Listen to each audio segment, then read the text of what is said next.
Počúvate podcast Úradu pre dohľad nad zdravotnou starostlivosťou. Vaše zdravie pod dohľadom.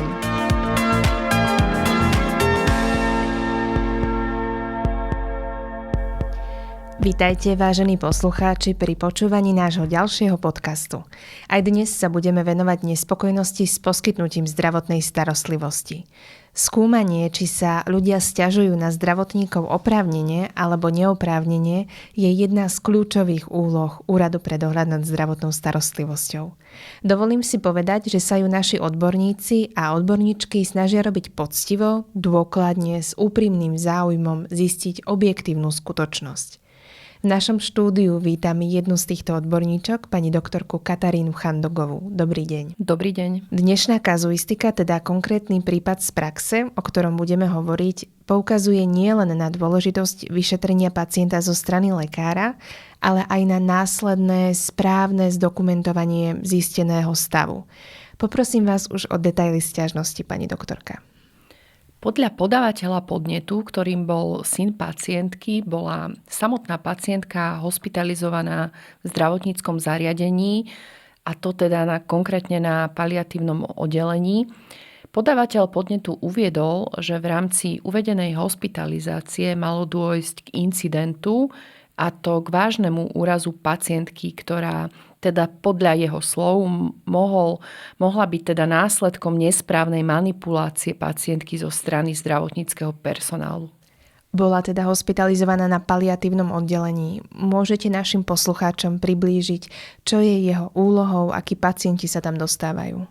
Paliatívne oddelenie predstavuje ústavnú zdravotnú starostlivosť, ktorá sa poskytuje pacientom s chronickou, nevyliečiteľnou chorobou a už v pokročilom štádiu. Takže naozaj veľmi ťažké prípady. Aký bol dôvod hospitalizácie tejto konkrétnej pacientky? Išlo o pacientku s nádorovým ochorením pľúc, ktoré jej už bolo diagnostikované v minulosti. Teraz sa však dostavila na vyšetrenie pre eskalovaný, teda taký znásobený algický syndrom. To znamená, že udávala výrazné bolesti v oblasti chrbta a hlavne ľavého bedra.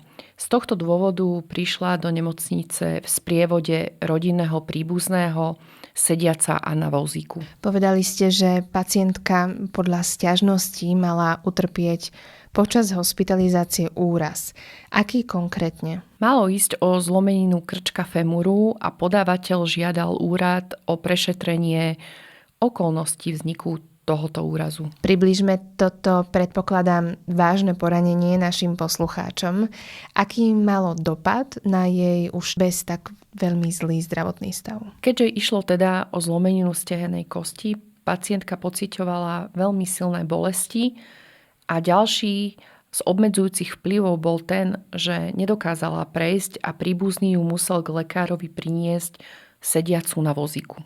Bolesti museli byť teda naozaj výrazné, keďže inak bežne chodiaca pacientka, k tomu dobre rozumiem, odrazu nedokázala kvôli nim chodiť. Kvôli základnému ochoreniu, ktorým bol karcinom, mala pacientka proti bolesti indikovanú z minulosti náplasť, volá sa, že Transtek, ktorá patrí k najsilnejším už tzv. Opiatovým analgetikám, a aj napriek tomu si musela ešte dať od bolesti Novalgín a Zaldiar, ktoré však tiež neboli postačujúce a bolesť napriek tomu pretrvávala. Poďme teda na to od začiatku hospitalizácie. Ako prebiehalo prijatie pacientky?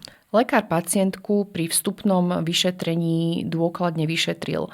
Okrem odobratia dôkladnej anamnézy, pri ktorej lekár zistí okrem iného aj to, na čo sa pacientka lieči a aké lieky užíva, lekár v záznamoch uvádzal aj subjektívne posúdenie stavu, ktoré uvádzala pacientka. Pod subjektívnym posúdením myslíte aj bolesť, na ktorú sa pacientka sťažovala? Áno, bolesť môže posúdiť subjektívne iba pacient a okrem iného v uvedenom zázname pacientka uviedla aj skutočnosť, ktorá bola lekárom zadokumentovaná, že v domácom prostredí sa snaží aj rehabilitovať. Teda lekár disponoval aj s touto informáciou. Aké vyšetrenia pacientka absolvovala? Po odobratí anamnézy od pacientky a o jej subjektívnom posúdení stavu lekár pristúpil aj k objektívnym vyšetreniam. Tu už bolo zaznamenané v dokumentácii, že pacientka mala na pohľad skrátenú ľavú dolnú končatinu aj s edémom, to znamená s opuchom. Následne jej bol správne realizovaný rentgen a CT vyšetrenie, kde jej už bola uvedená fraktúra krčka femuru diagnostikovaná. Počúvate podcast Úradu pre dohľad nad zdravotnou starostlivosťou Vaše zdravie pod dohľadom. Pri vstupnom vyšetrení teda vyzerala pacientkina ľavá noha kratšia než pravá a zároveň bola opuchnutá, ako ste spomínali. A k tomu teda správne rozumiem, zlomenina krčka femuru bola odhalená už pri prvom vyšetrení. Áno, podľa predloženej zdravotnej dokumentácie počas hospitalizácie nebol zaznamenaný nejaký incident charakteru pádu či inej násilnej manipulácie, ktorá by mohla byť v nejakej príčinnej súvislosti k vzniku zlomeniny, tak ako to bolo popisované v podnete. Teda áno, k zlomenine malo dôjsť pred prijatím pacientky na hospitalizáciu. Ale na základe čoho potom podávateľ sťažnosti tvrdil, že zlomenina bola spôsobená práve počas hospitalizácie jeho matky zlou starostlivosťou? Našou úlohou výkonom dohľadu bolo zistiť a aj objektívne posúdiť prostredníctvom zdravotnej dokumentácie pravdivosť tvrdení podávateľa podnetu, ktoré sa podľa výsledkov nášho prešetrenia nezakladali na pravde. Je to určite špekulatívna otázka, ale myslíte si, že podávateľ podnetu vedel, že úraz jeho matky bol spôsobený ešte pred hospitalizáciou? Vzhľadom na samotnú zlomeninu, ktorú pacientka mala v spojitosti s deštrukciou kostného tkaniva, už aj metastázou generalizovaného pľucného maligného procesu, mohla vzniknúť následkom čo i len minimálneho násilia, teda napríklad pri zmene polohy tela pacientky, pri jej polohovaní, vysádzaní alebo aj prekladaní na invalidný vozík. Vzhľadom na pokročilosť ochorenia mohla daná zlomenina vzniknúť aj takmer spontánne, teda napríklad pri prúčom pohybe alebo dokonca aj kašli. Z toho, čo hovoríte, teda vyplýva, že to nemusel syn pacientky vedieť. Čo sa dialo s pacientkou po tomto zistení, že okrem nádoru na pľúcach má aj zlomeninu? Zo strany dohliadaného subjektu bolo následne oslovené pre odbornú konzultáciu pracovisko zamerané na kostnú chirurgiu, ktoré neodporúčalo, teda kontraindikovalo operačný výkon pre metastázy v mozgu a v skelete u pacientky. So stanoviskom ortopédov sme sa taktiež stotožnili, nakoľko riešením by bola náročná operácia, ktorá by pri takto infaustnej, teda nezvratnej prognóze nemala benefit pre samotnú pacientku, teda bolo odporúčané ísť cestou konzervatívnej liečby. Operácia pre ťažký zdravotný stav pacientky bola teda zamietnutá. Čo si máme predstaviť pod konzervatívnou formou liečby? Ide o postupy, ktoré sa snažia ochorenie alebo v tomto prípade úraz zvládnuť bez akejkoľvek chirurgickej intervencie.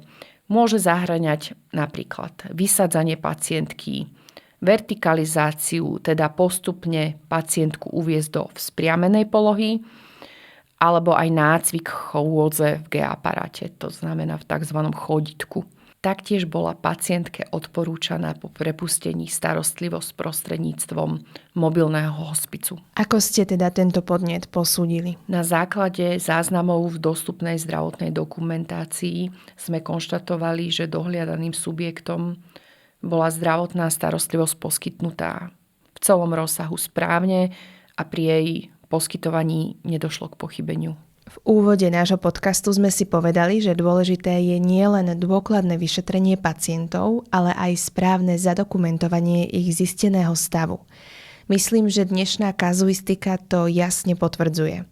Keby v zázname o vstupnom vyšetrení pacientky chýbali informácie o zistení zlomeniny, vaše pátranie, pani doktorka, by sa asi uberalo iným smerom. Áno, v dnešnom prípade zohrávala zdravotná dokumentácia a dôsledné záznamy v nej veľmi dôležitú úlohu, nakoľko dôkladne preukázala, že lekári, v ktorých starostlivosti bola pacientka od vstupného vyšetrenia až po prepustenie pacientky do domácej starostlivosti, poskytli pacientke komplexnú starostlivosť.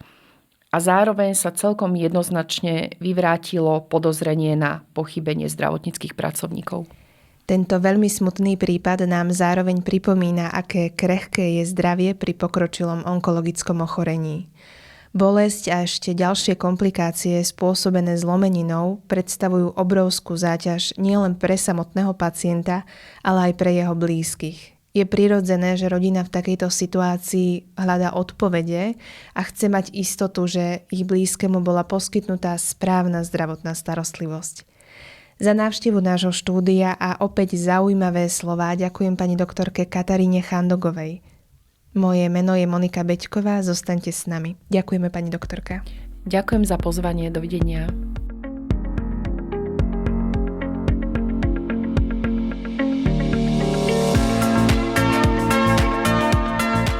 Viac sa o práci Úradu pre dohľad nad zdravotnou starostlivosťou dozviete na našom webe udzs.sk.sk.